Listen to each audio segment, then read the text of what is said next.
Welcome to Shine Your Own Star, Neha's final session of our Empowering Women Leaders series. Over the past months, we've explored the essential tools and strategies needed to excel in leadership roles within our field.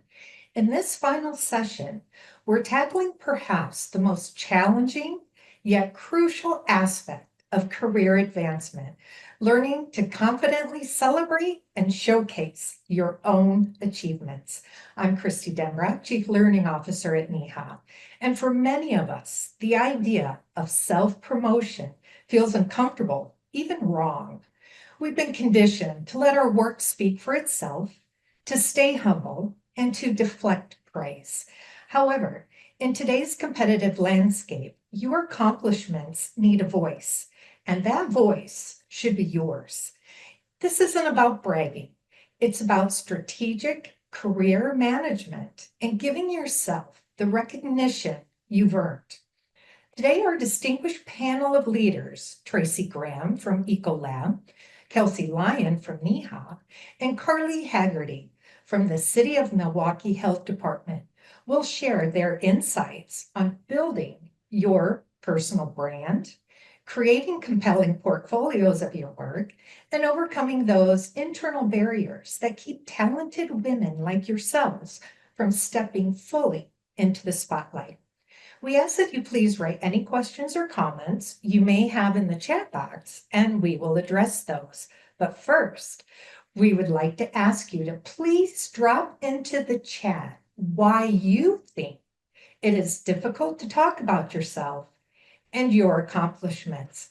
So, Carly, I'm going to put you on the hot seat first. Can you give us an example and tell us about a time when you stepped out of your comfort zone to promote an accomplishment? And what was the most difficult part in doing that? Sure. Thank you. Thanks everyone for joining. I apologize if you hear the bells ringing in the background. I've got a church right outside my window here. Carly Haggerty, like Christy said, City of Milwaukee Health Department. I think I will share specifically about a presentation that I did actually just this past November at the Wisconsin Environmental Health Association's annual conference. Little context to it, I was basically presenting on 2 years worth of work that myself and my team did in preparation for the Republican National Convention that was hosted here in Milwaukee. And it was a large amount of work. Like I said, 2 years in addition to the other role, right, that we all do. It was an immensely successful mission that we did. Our team was tasked with basically the food safety and defense mission for the convention. Anyone that was coming to eat, as far as delegates, protectees, et cetera, that we would be essentially protecting them. And there were many partners in that: the FDA, the USDA, Secret Service.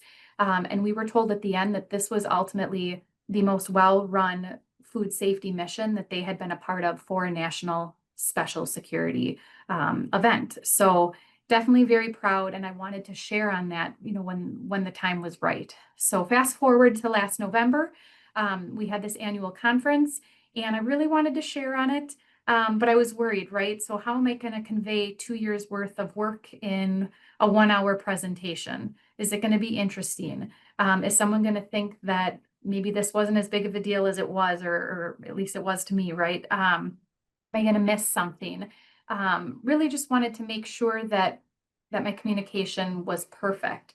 Not to mention that a lot of the people that were attending the conference were people that wanted to be involved in the planning stages, local jurisdictions surrounding us, and they weren't really able to because of this being such high security, right? It was on a need-to-know basis, and we weren't able to share that information with them for really those 2 years of planning. So now we're at this conference, and here I am getting to share all of it. So trying to be as clear in the work that we did as possible was important to me. It felt like I just had this big responsibility to share. So I was literally practicing this presentation up until 20 minutes before going live to do it. So as a whole, I did the presentation. It went really well. I think that's because I was very intentional about the message that I wanted to give, and I allowed myself time to create and reflect on what I was sharing so that it was true to what I experienced, what my team experienced. And I was very honest in the presentation about my struggles, about our team struggles as well. After I did the presentation, I had a lot of people come up and talk to me afterwards and ask further questions, which was really exciting. I had a jurisdiction actually reach out who was part of the NFL draft, who just was really impressed with our process and organization and what we did to get to the end and have a safe event. And they wanted to do the same for the NFL draft. So they asked us to be involved and get feedback there. I was asked to do the presentation in a lot of different spaces, and that was great. But I think what was most important to me is at the end of that presentation, I had my colleagues, right, the people that I manage or work side by side with, come up and thank me for speaking to both how hard we all worked as a team, but specifically me, right? I think I focused a lot on the word team, and I don't always give myself credit. And so for my colleagues and myself to finally sit back and say, this is something that really I steered the ship on, felt valuable, and it felt like it was something that was honoring a part of me that I didn't really do prior to that. So hopefully that's what you're looking for, Christy. Yes, it's so interesting. As you say that, the word that has popped up most in the chat is bragging. Even when you talked about your presentation, did it feel like that to you? No, definitely not bragging. There's still a level of uncomfortability with trying to convey everything that we did. I don't know that it ever felt like bragging. It felt like breathing, honestly, like sharing something that I have been waiting to share for quite a while. Excellent. Kelsey, jump in here. We were talking earlier before we started where you were in situations where you were told to build something, you do it, and yet people took it the wrong way or perceived it the wrong way. Can you share that with us a little bit? Yeah, so I think one of the concerns that we have is when we feel like we're coming across as braggy or when we're celebrating successes, what other people might say or do. And so we were talking amongst this group of times where there was pushback or negative feedback around us celebrating our successes. And it's probably happened to each and every one of us. And for me, as I was growing in my career and my director was giving me more and more responsibility, it required programs to move under me and for me to hire additional staff. And feedback from my peers said to each other right in front of me was that I was trying to build an empire and take their jobs. And so while I was doing what I was being told, and I was trying to internalize that I was capable of doing this job, I did get outward pushback. And in coaching with my previous supervisor, who's a wonderful female leader, she said, you need to not worry about what those other individuals think. Nobody would give you these job duties and responsibilities unless we thought you were capable and that it would make the organization better. So lean into that, lean into what we're telling you, and try to ignore the negative talk internally and from other people. Excellent point. So Tracy, I'm coming to you next because I feel like we've been through some similar things in our careers. As I was saying, we were talking earlier, and we talked about when women have a strong presence, it can be misconstrued as something else, or you can be called intimidating, or you can be called bossy. Can you share with us if you ever experienced that in the leadership roles that you have had? Oh, you're on mute, Tracy. I actually have. And I've taken some time to ask those individuals who have said things like that or said that, you're intimidating, you're scary, that sort of thing. After I got to know these individuals, they go, oh, you're not so scary, right? They stated that they were intimidated by the knowledge that I had, or it seemed like I knew a whole lot about a whole lot of different things and wasn't just one vein of knowledge, or that I knew all the right people and could connect all of the dots. And they're like, oh, you must have worked here for years. And I'm, Well, at this point it has been, but at that point it hadn't. So that sort of thing. And turns out those people tend to end up being really good friends. But I think sometimes that individuals that are newer in career or newer to an organization see a lady that has some confidence and presence and knowledge and is not afraid to speak up and speak out. And sometimes we get labeled. It's unfortunate, but until they take the time to learn and know the individual, sometimes we get labeled. So my advice to folks on this phone call is that, you know, if that happens to you and you know who that individual is who thinks you're aggressive or scary or whatever, reach out to them, try to build a relationship, try to find out why they feel that way, break down that barrier. And a lot of times then they're your biggest fan and your biggest supporter because you're no longer the scary individual or the intimidating person. That is so true. And the reason I went around and asked you each those specific questions, and so now we have a sense of where each of us have worked, issues you have faced. And so you already went into our next segment a little bit, Tracy. And Kelsey and Carly, please jump in. Share with us how you overcame these situations. I love Tracy's example of she just took it straight on and went right to the individual and said, why do you think that? So, Carly, how do you move forward and what would you suggest for our attendees if they are in one of these three situations that the three of you just shared with us? What's a good way to move forward? What's a tool? A tool, I guess for me, I used to have actually a boss that would say DNE, do not engage, right? So pause, don't react right away to whatever the thing is. Give yourself time to think about it. And that could be whether it's an email or otherwise. But I think for me, you know, even just thinking about the presentation that I did, it was like crafting your message. What is it that you're trying to accomplish in the next steps, whether it's a difficult conversation, whether it's you sharing something that was important to you. It's what is it that you are actually trying to accomplish? And so sometimes I craft a message and then I come back and I reread it or think about it, and it's not quite getting to what I want. Or you know, there's pieces that are distracting, and it's really just giving yourself the time, if it's important to you, to think about what it is you want to say. And then, you know, once you feel comfortable with that, having that conversation or sharing that message becomes a little bit easier and more authentic. I like that. That's very interesting. And Kelsey, you had mentioned something when you were speaking that I'm going to jump back to. You mentioned, and you even called her, I believe, a strong female supervisor. So that takes us to mentorships. Did each of you have a female leader supervisor that mentored you and maybe helped you down this path? I can jump in here.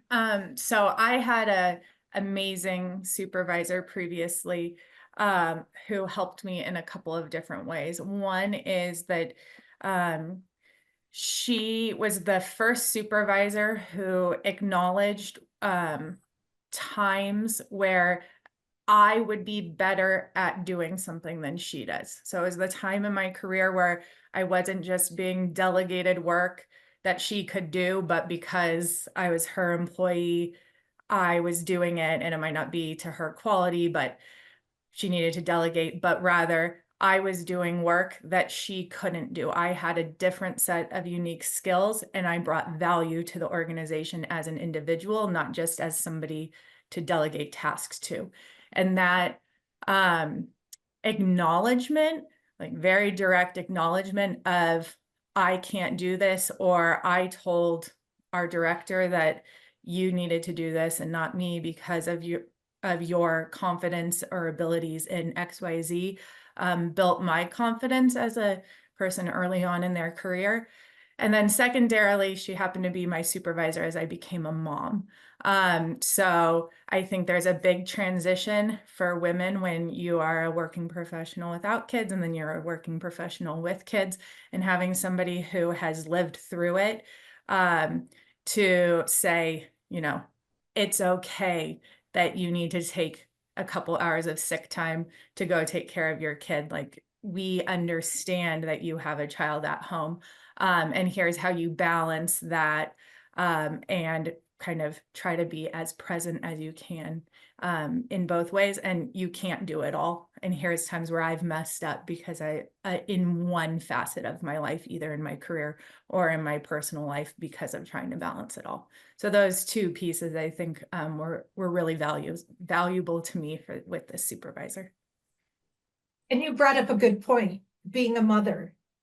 And so Tracy, we've talked about this as well so you're applying for a job as a female in leadership and you have a gap in your resume. And any one of you speak up. How do you fill that gap? How do you cross that line of, yes, I have a gap in my resume, but I still have all my leadership qualities and I can do the job? I think you meant to direct that to Kelsey. To say, I will jump in here, as well. So I don't personally have that experience because I did not stay at home at all. But I was working with a close friend of mine who had about 10 years of a gap because of having multiple children. And instead of having it be a gap or a gap that you address in one line, we actually in her resume wrote it as a job. So, and ChatGPT, super helpful in having you outline this. But when you think about running a household, it requires a lot of the same skills, leadership, time management, detail orientation that lots of other jobs do. So we actually had, from 2015 to 2025, we created a title like domestic manager, right? And we listed out the things that she was in charge of, including household budgets, including managing extracurricular activities, including, being up to date and researching about milestones for young children.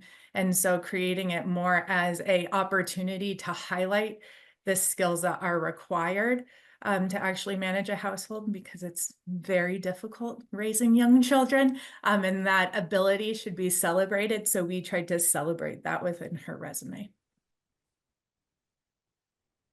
So Carly, I'm going to come back to you, back to the beginning. You gave us such a great example of the presentation you did. So tell us how you felt doing that. And you did somewhat, but can we go back to that a little bit? And what were the barriers that you had to cross to get to the point where you came out and everyone came to you and said, this was wonderful, let's do more? But I want you to internalize it a little bit more for us, if you don't mind, of what barriers you personally felt. Sure. I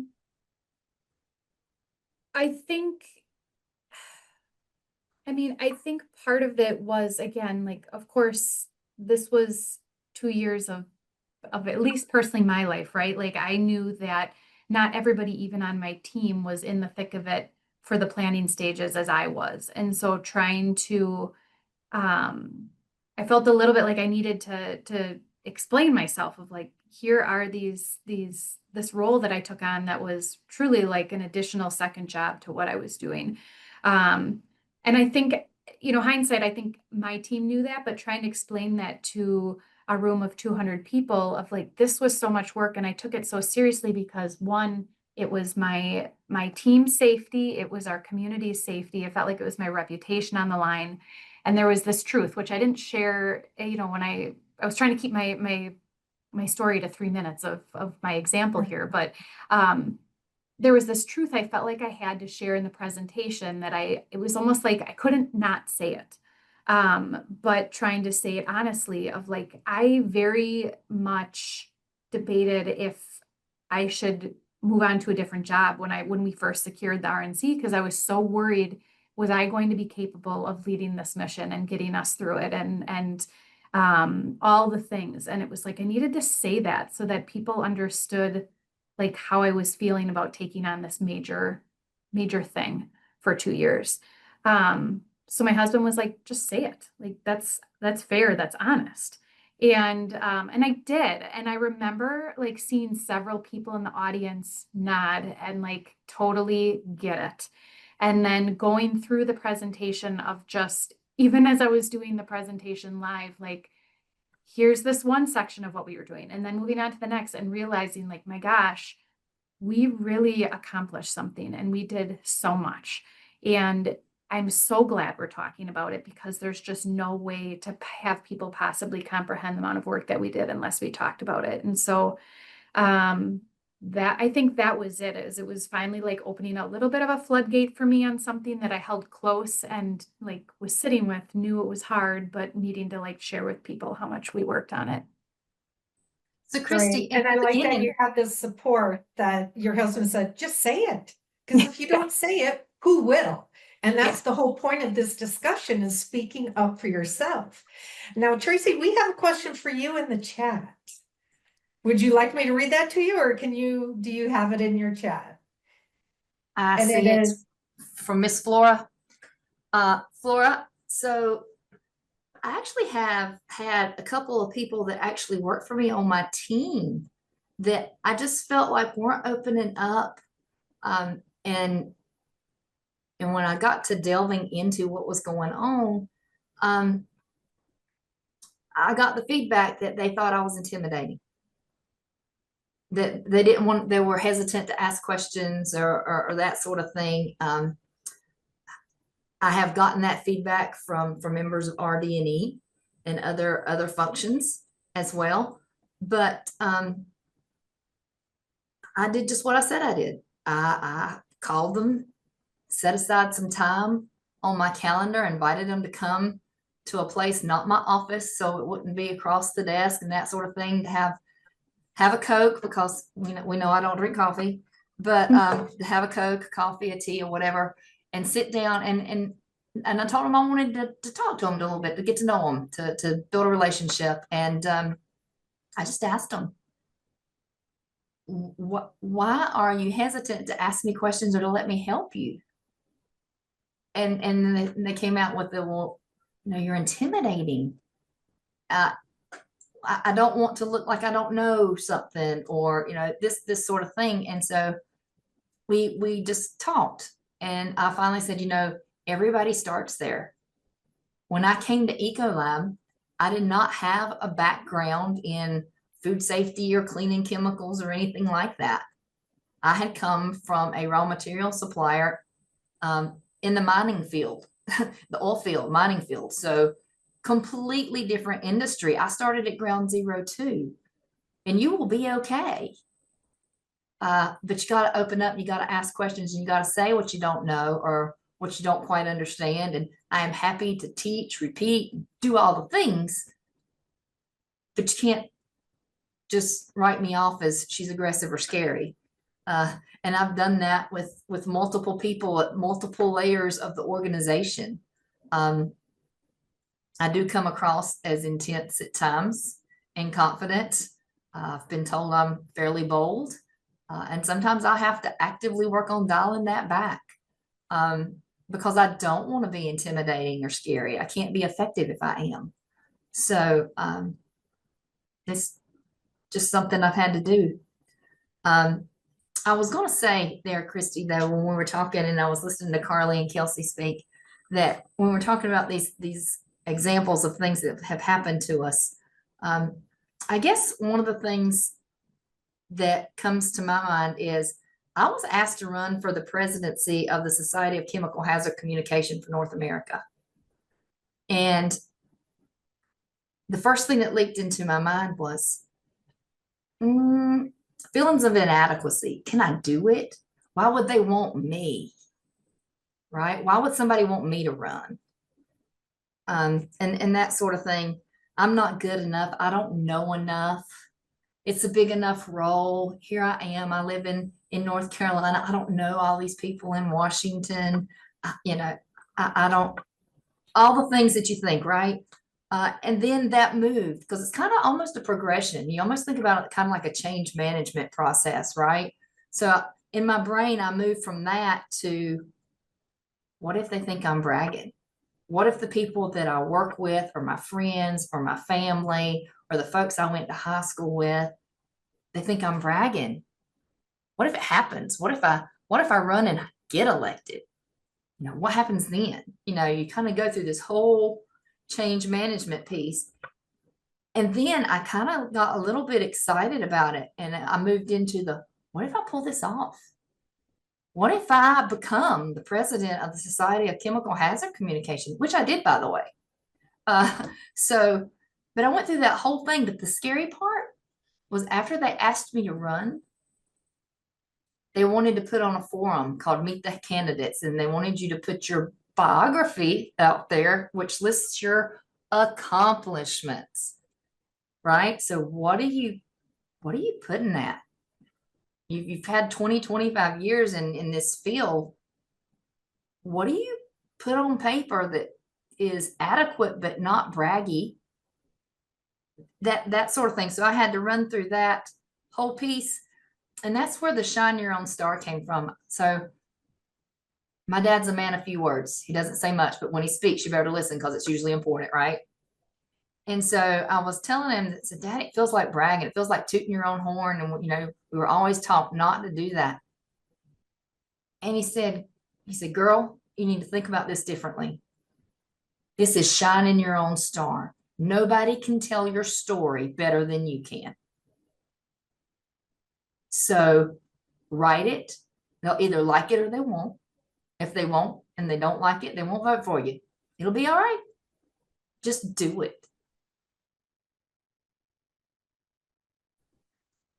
And I lived. And nobody came out and told me that I was bragging, or that, you know, they didn't like it, or they didn't like me, or they thought any of those things that I went through in my head at the beginning of this change management process. And I'm glad I did it. We did a webinar, one of the parts was on imposter syndrome and how you deal with that in the workplace. And you just gave such a good example on several levels that I would also like to bring out in your story. You did a wonderful job of going to your colleagues and then addressing the issue and speaking with them by not doing it in your office, not doing it in between the desk. So that is one of the points we want to get across of just talk, just open it up and talk. And we touch briefly on a mentor, if you have a mentor who can teach you those things.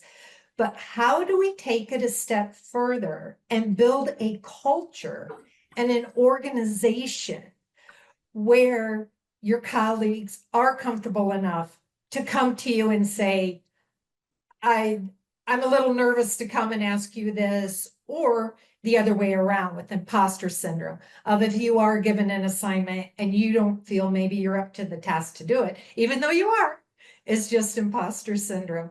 So Kelsey, Carly, do you want to piggyback on Tracy's story, which is just fabulous? So, Tracy touched on this a little bit, but the acknowledgement as a leader in the organization that you were not always a leader in the organization, right? 5, 10, 15, 20 years ago, you were where your staff are now, and you don't expect them to know the things that you're doing or do the job that you're doing, but you know where they're at and you want to see and help them grow, I think is an important piece.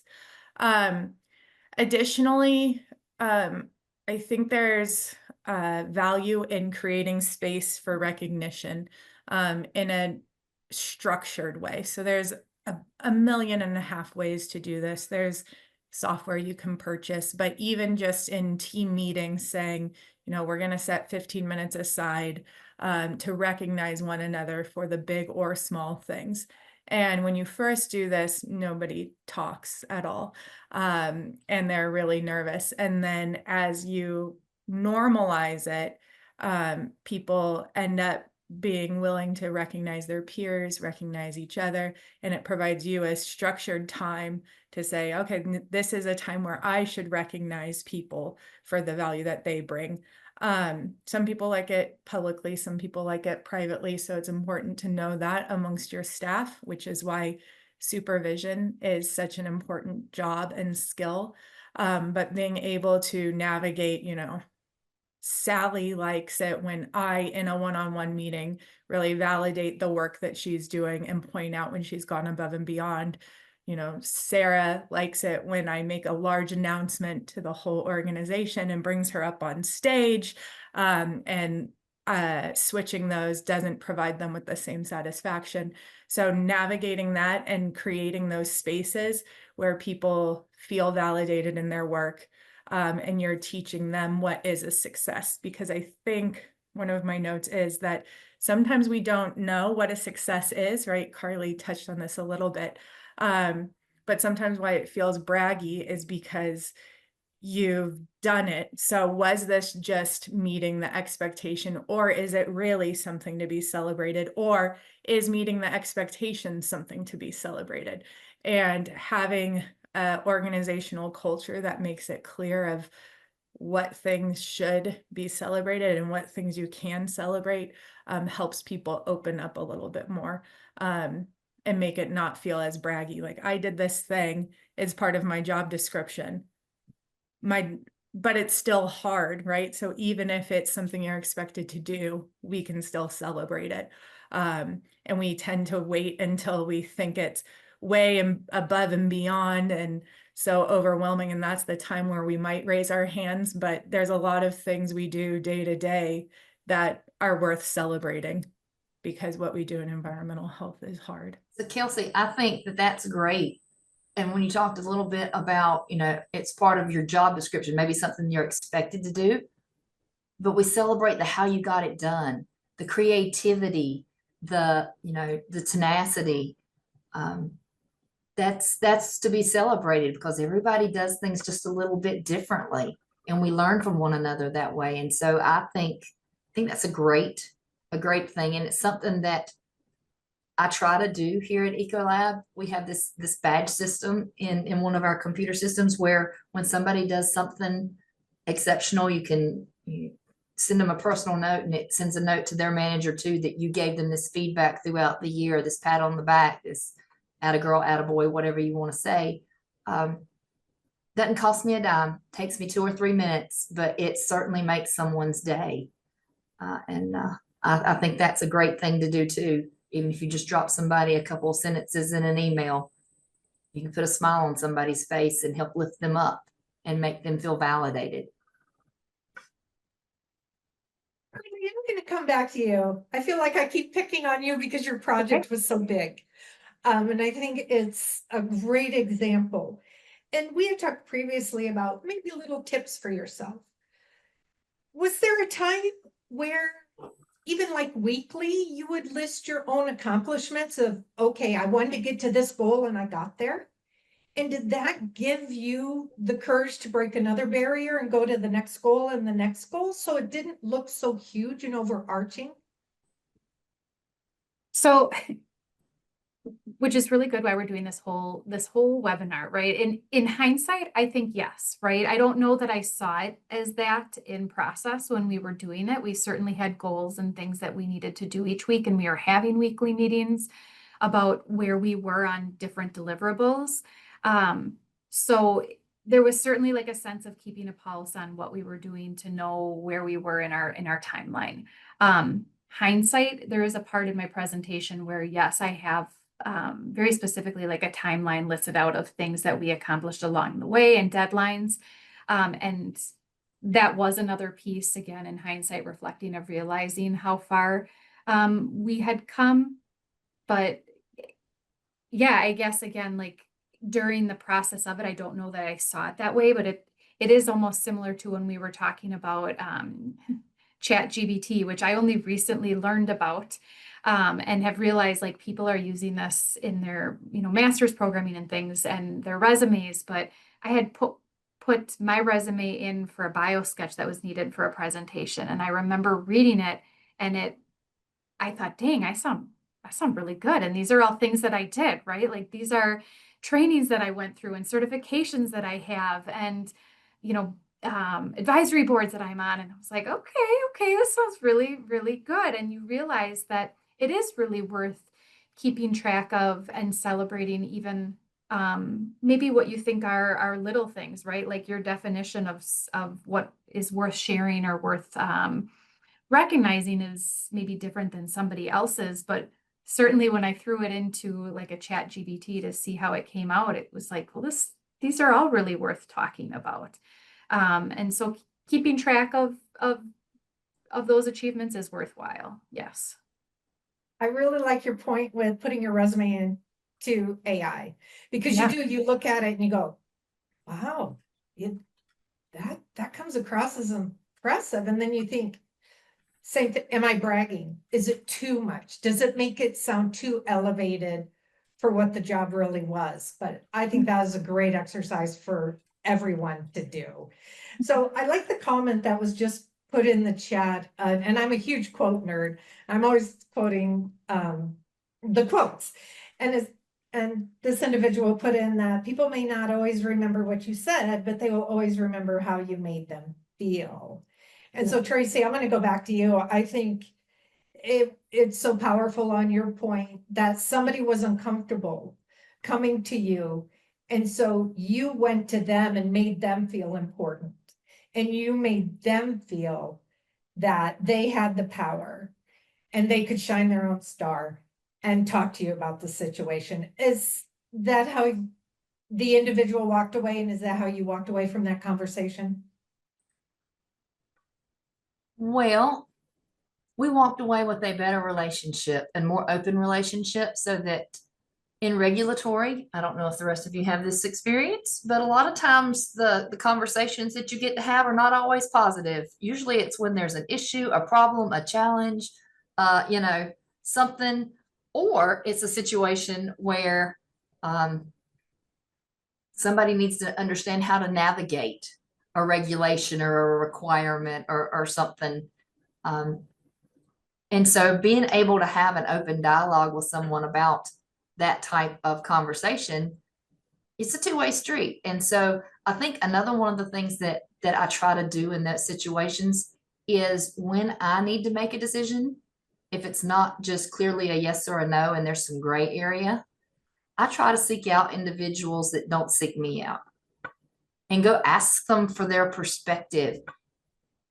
And sometimes I've heard feedback that says, hey, Tracy came and asked me about this. She values my opinion. I didn't even know she knew I existed, that kind of thing. I do randomly seek out people and will, randomly walk up and talk to anybody. That's another thing my daddy says, I'll talk to a tree. So be careful. The tree might talk back.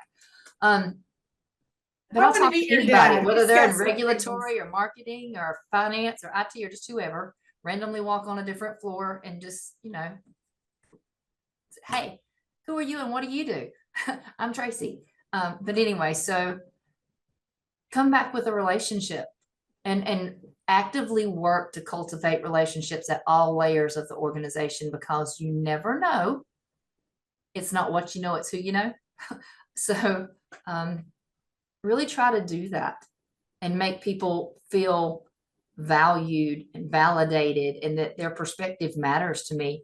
And when you do that, it absolutely changes the narrative into I'm no longer bossy and aggressive or intimidating. Now I'm interesting. It's very funny how that happens, but it doesn't happen if you don't actively work at it. I was always told, be good to your interns because they'll be your boss someday. And I always thought that was a very good one. And we also have another comment in the chat where somebody else was taught that if you work hard, your work speaks for itself and you don't have to. But that's what this whole conversation is about sometimes that doesn't, and you do have to speak up for yourself. So how do you get that strength, that courage, do away with imposter syndrome, and break the barriers where you can speak up for yourself? So anybody want to continue on that vein of how you get through that yes, your work will speak for itself, but you need to as well. One thing that has popped into my mind in this conversation is something that I have been coached on and remind myself of, that celebrating my successes is a lot of times part of your job duties. So I was thinking about, as I run into people in the street and they say, oh, what do you do? I say, oh, I work for a nonprofit. And then they say, oh, what do you do? And I say, oh, I work in operations. And then somebody who's with me usually says, she's being ridiculous. She's the chief operating officer for the National Environmental Health Association. And so my husband had heard this a couple of times. My friends have heard this a couple of times, and they said, you have to start practicing saying what your job actually is and that you're a leader. And because that is part of your job as a leader, is to emulate success and emulate self-promotion and to share who you are as a valuable part of the organization. So stand in the mirror and introduce yourself to yourself. Talk about what you do, talk about what value you bring to the organization, and share that, because that will be a good, you'll be a good example to other staff. And it is something that you're a representative of the organization. We talk at NEHA about whenever we're traveling around, right? We don't say, oh, I'm just a project coordinator. Oh, I'm just a program analyst. You say, I work for the National Environmental Health Association and I'm a program analyst, with pride, because you work for an organization that you're proud of and you're doing work that you're proud of. And so I, as a leader, should be saying my title and who I work for with pride, even if it feels uncomfortable at times. And I think we all at some point end up in a job where our title feels overwhelming for what we feel of ourselves. But when you start practicing it and saying it more and more and owning that space that you're in and owning your accomplishments that got you there, it helps sell your value to the organization, your value to environmental health in general, and the value to yourself. I see Carly nodding, so I'll throw it to Carly too. I'm reviving with the conversation that we had offline in preparation for this, and just hearing that, how validating it is for me, because I know particularly, our group here in Milwaukee, right? We're in the thick of it. We do enforcement and we do education too, right? So it's twofold. But I think oftentimes the part that does weigh us down is this enforcement piece. And so I think even myself included, sometimes when you introduce yourself, sometimes you're like, oh, I work for the health department. And because you're waiting for someone to just go, oh, or you close them down, or whatever the thing is, without realizing and speaking to like the importance of the health department and the roles that we take and the actions, that are needed.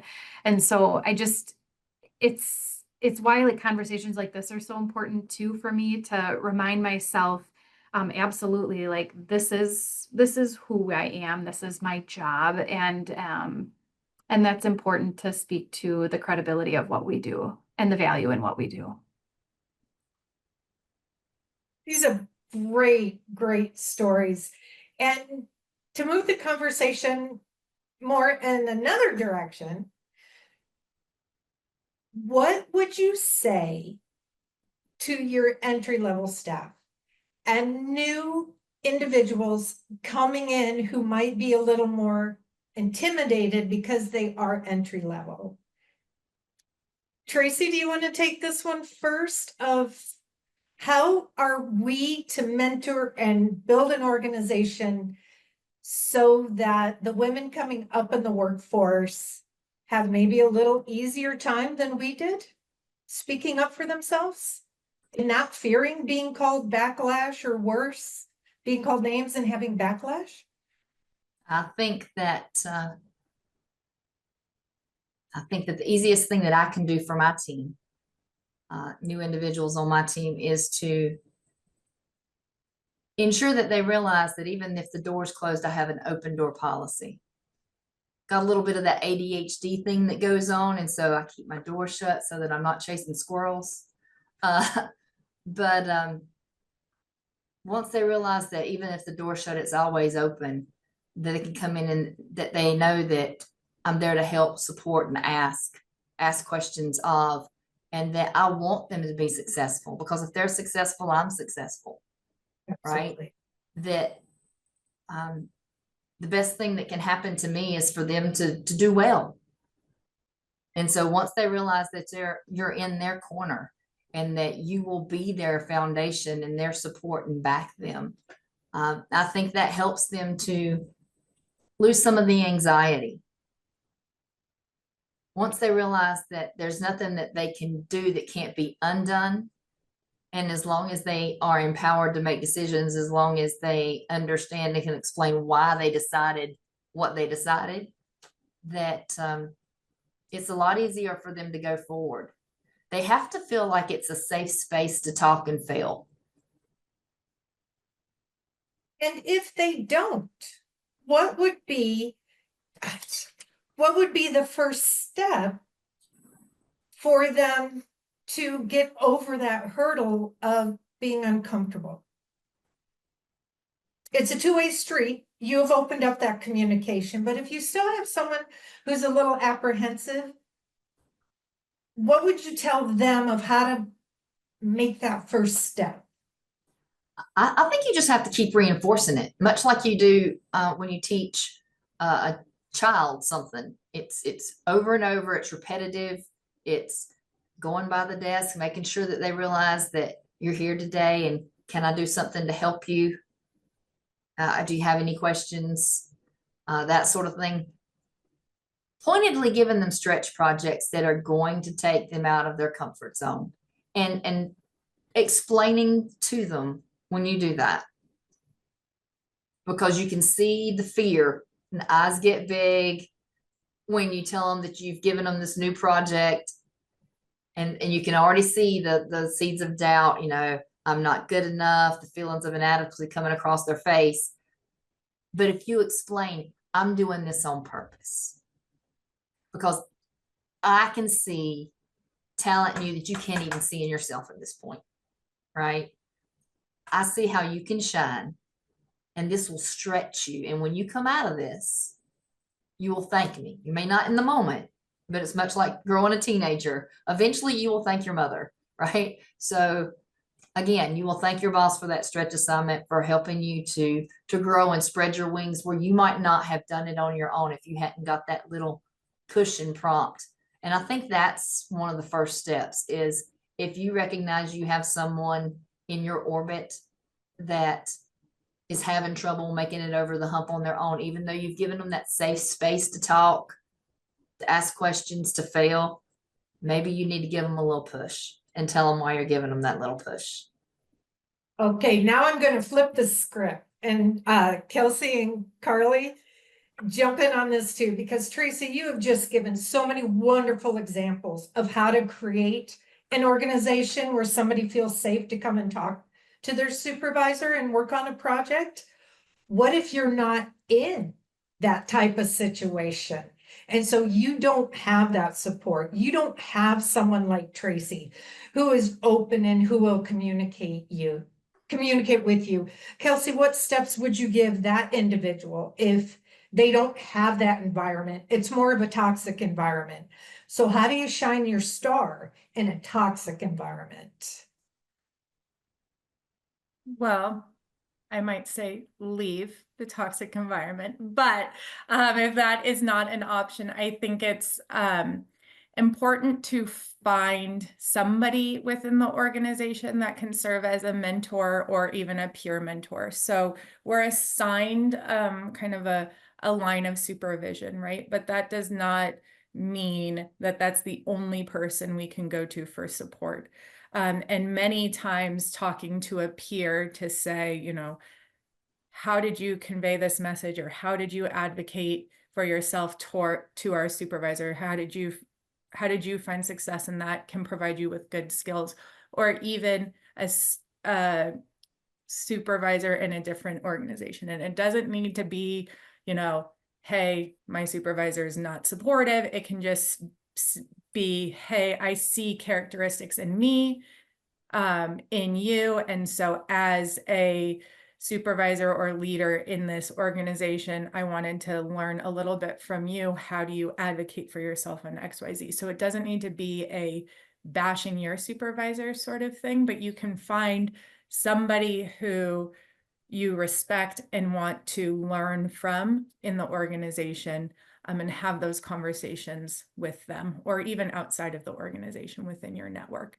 And having somebody to bounce ideas back and forth off of is really helpful. Human resources also, that's part of their job, is to do some of this coaching of, I really want to talk to my supervisor about getting a raise. Can you help role play with me? Or I need to talk to my supervisee about not meeting expectations. Can you have a mock conversation or give me some talking points? So HR has a good role in that as well.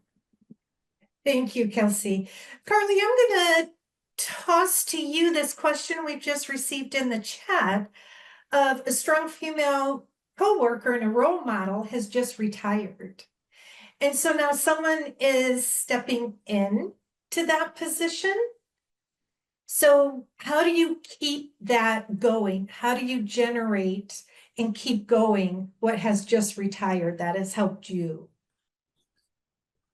Yeah, so I'm just going to read it. So my strong female coworker role model just retired, and now I'm the one with the most seniority at my position. Any suggestions or pointers for someone new to taking on a seniority role when same level coworkers are fresh out of college or are taking on their first job starting a career? So I don't know if I'm fully understanding the question, but I guess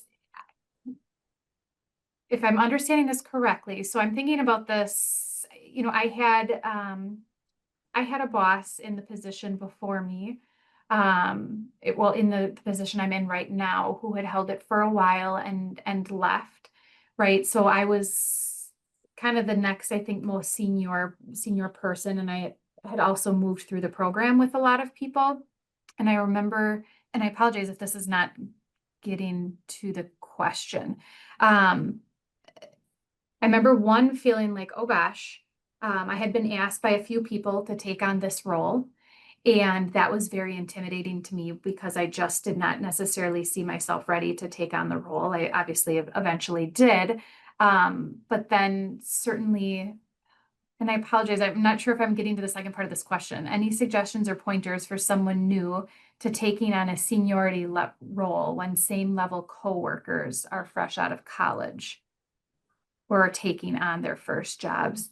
Really, I think it's not like a promotion, but you're the most tenured in your current role. So across, like if there's a bunch of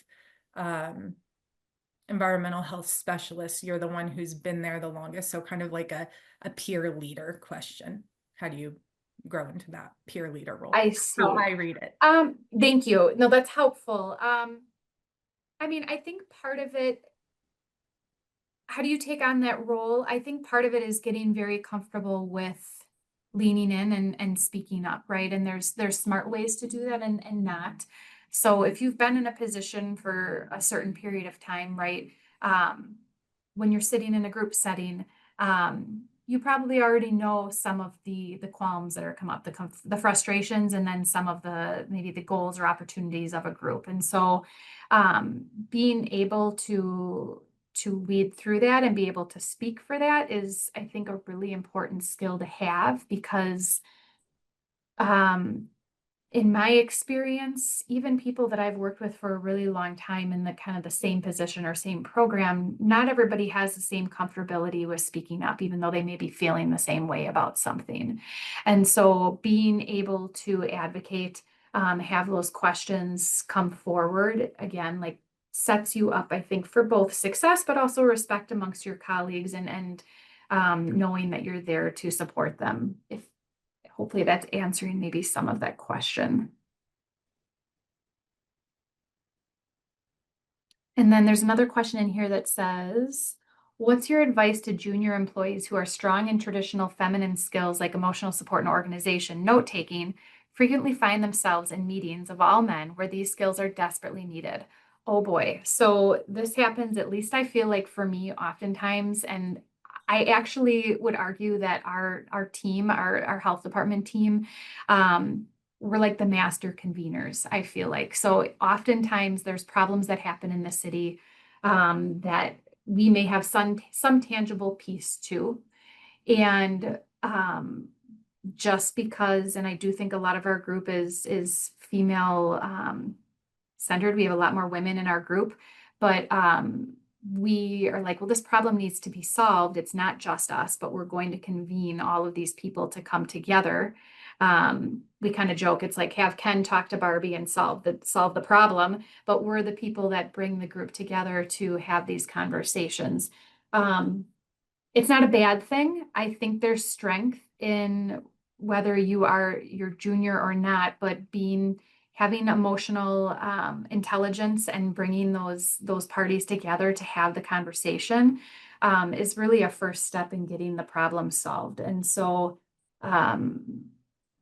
I think part of it, right, is again that delicate dance of it's not what you say, but how you say it.